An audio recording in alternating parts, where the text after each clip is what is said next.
All right, TikTok, this is a different one, but I think you're gonna feel me on it. Name an anime character who was on the brink of death or died and was revived that you actually would have been content with them dying in that moment. Let's talk about it. All right, for me, if you don't know what this is, I'm referencing Guy Sensei during the war arc.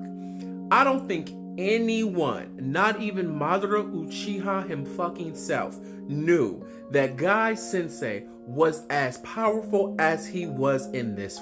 Yeah, we saw things, we heard things, but never did we see Guy Sensei pop off the way he popped off against Madara Uchiha, and Madara was not ready.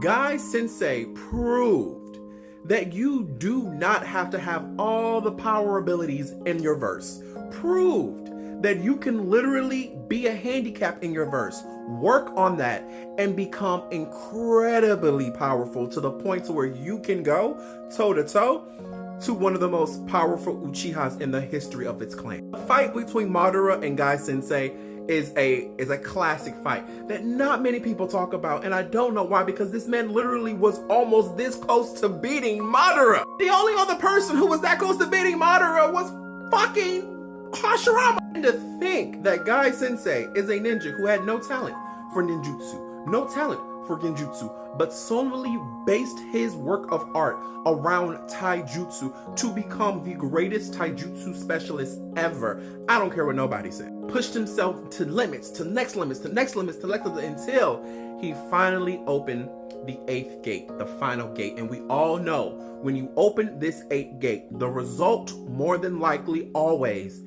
is death.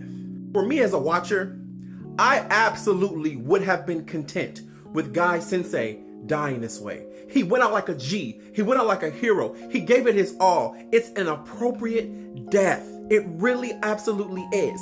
So when Naruto revives him,